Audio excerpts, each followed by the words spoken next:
Now we're fjord hunting. Have you ever found yourself in a place purely by chance? This is what happened to me. I ended up in Tromsø in the far north of Norway. This is nuts! It turned into 72 hours of exploring the city's greatest places, like the Arctic Cathedral, the nearby nature and fjords, the best spots on the island, and even seeing this little fellow and trying out local treats. It smells incredible. Since my time here was so incredible, I wanted to share everything about the place, like where I stayed and what to do in the area for when you visit. You won't believe where we're staying. It's a place in Norway you don't want to miss. But you're probably wondering how I ended up here without really planning it. I was in Kilpisjärvi, Finland, to conquer Halti, the country's highest mountain. I'm doing this project where I reached the highest peak in every European country, and Finland was peak 23 out of 50. I had actually done Norway's peak, Galdhøpiggen, the year before. It's like a friendly person just trying to climb a mountain, that's it. Anyways, I was supposed to fly out of Ivalo on the other side of Finland. And while it was such a pain to get there, it was easier to change the Finnair flight to leave from Tromsø instead. Seemed like fate. So my partner and I arrived at Tromsø in the morning, and the first thing we did was get out into nature. Nice. I like your eyebrows. That bird was so cool. If you know what that is, let me know in the comments. Felt like he was talking to us. It looked like a winter chicken to me. And I'm pretty hungry right now. This place is magical. Wow. It's just so pretty here. Clearing up a little bit, changes so freaking fast. Yeah, I just imagine waking up every morning and you're just on your way to your work, or you're out for a stroll with your dog, and you're just surrounded by these mountains. Oh, it's so beautiful, it's making me cry. No, actually, I just actually have an issue with my eyes right now. The city was mostly peaceful, except for the smoke we'd find out about later. The building design is cute, and each one seems to be unique. This is my favorite house so far, the Dragon House. It didn't take us long to get hungry, and we would be eating for an affordable price. You won't believe where we're staying. It's this beautiful little apartment. It's got a fully equipped kitchen. We're gonna make some lunch in the oven there. A super cozy bed. And you won't believe the price. 70 euros. And it also includes a gym. And we're gonna cook most of our meals. It doesn't have to be expensive to be here. So in Bergen and Oslo, it was pretty much the same price that I'm paying here to stay in a dorm hostel. The bathroom floors are heated. Yeah. That's a game changer. And your toasties don't get cold. 20 minutes later, we're gonna eat a quick, affordable lunch, and then we'll be back out. So awesome. Bon appetit. Bon appetit. It's gonna be hot. Hot. Are you a parrot? Just hungry. Hungry and tired. I had a few hours to myself because Juan Pablo needed a nap after his food. I checked out the harbor and Skansen. This is a pretty monumentous spot. Skansen is Roald Amundsen, a Norwegian adventurer. There you go, there's your cannon. Now you know it's something really old. Now, something I knew I had to see was the Arctic Cathedral. It's supposed to be a marvel. That was something that got Juan Pablo out of his slumber. In my 10 years of travel, I've seen a lot of churches, and this one for me was exceptional. I really liked the multicolor candlesticks. I never would have guessed it was built in the 1960s. Apparently it was built out of concrete and aluminum. Fun facts. Oh, hello there. How's it going? This is a pretty cool place. Yeah? Telephone booth. According to this site, there's only 100 left in all of Norway. So you leave your book and then you grab a book. I'm trying to look for a book, but my Norwegian is pretty bad. Cool is that? So take something that's no longer useful and kind of broken and turn it into something amazing, filled with stories. We saw the house fire from this morning. I hope they're all right. It seemed like the firefighters had control. After walking for an hour or two, we needed to warm up.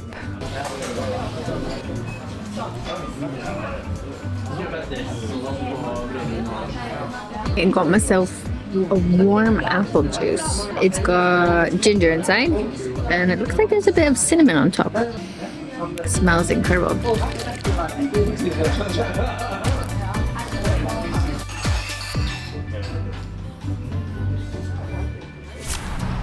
Hello everyone, we are starting our day in Tromsø. We have a day pack of activities. Honestly, I was feeling overwhelmed with life stuff, so I didn't feel like filming, but Juanpa knew how to bring me back. Welcome to the Tromsø vlog. This is nuts. Look at those mountains. They're proper mountains. We soaked up the sun and headed for the Troll Museum. Probably the best museum I've ever been to. Oh, we spotted one. That was one of my favorite museums of all time. You have like maybe a bad day out, you can spend hours in there. We literally played these 2 board games for what, like an hour? Highly recommend. You learn about the history of trolls and kind of where they came from and some of the legends, and also how some of like the big hikes came about, which really intrigued me. You learn a lot about Norway as well, which is interesting. He's laughing at you. Where is it? Okay, hot tip. I always forget. Never eat soggy wieners, and you'll always know your directions. We were both craving nature, so we made our way to the tip of the island. I've been on this peak project for 2 years now, and juggling everything can get intense. But this peak project is incredible, as it gives me the right amount of excitement and challenges. This is probably one of the best spots on the island. Got a little beach, incredible views. When I'm out traveling or in the mountains, I feel like I can really get to know a place and its people. That's why these surprise side trips are so cool. It's something that I love about Norway. It's got really nice cities, but then you're also so close to nature. Just took us, what, 20-30 minutes to walk to this side of the island? And here we are. He's sleeping. I'm also a huge fan of the Nordics, so I can never say no to an opportunity to see a new part of it. Secretly, I'm also trying to convince my partner to move to Scandinavia one day. Let's see.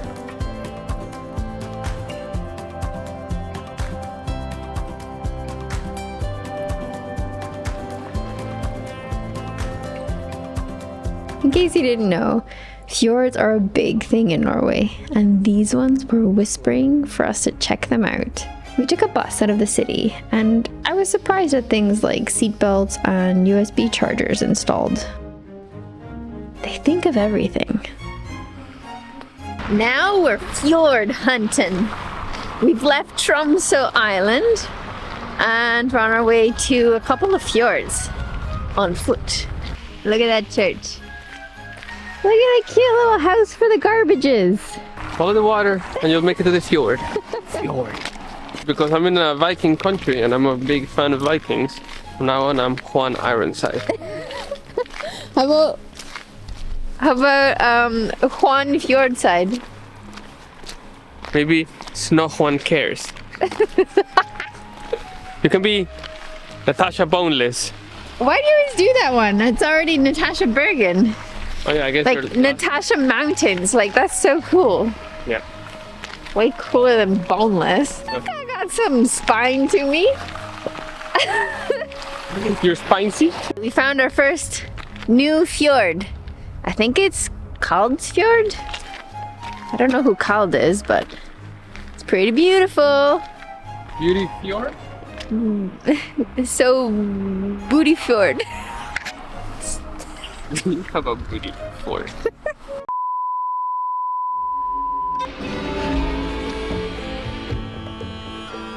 This time of year is kind of a weird one because we're in between seasons. So because things are pretty melty and it's fairly warm, there's high risk of avalanche. And most of the trails and hikes around Tromsø go deep into the mountains, into the valleys, and then up to the peaks. Of course, that's how most good trails are, right?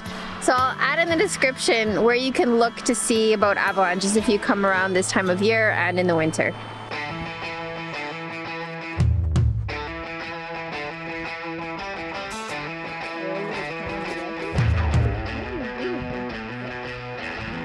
We made it to this nice little viewpoint. Got some nice wraps from 7-Eleven because yesterday we were a bit too lazy to go to the grocery store. Cheers. Cheers. Burrito time. Mm-hmm. Eating a Mexican burrito in Norway. Viking land. One iron sun and Natasha Bergen.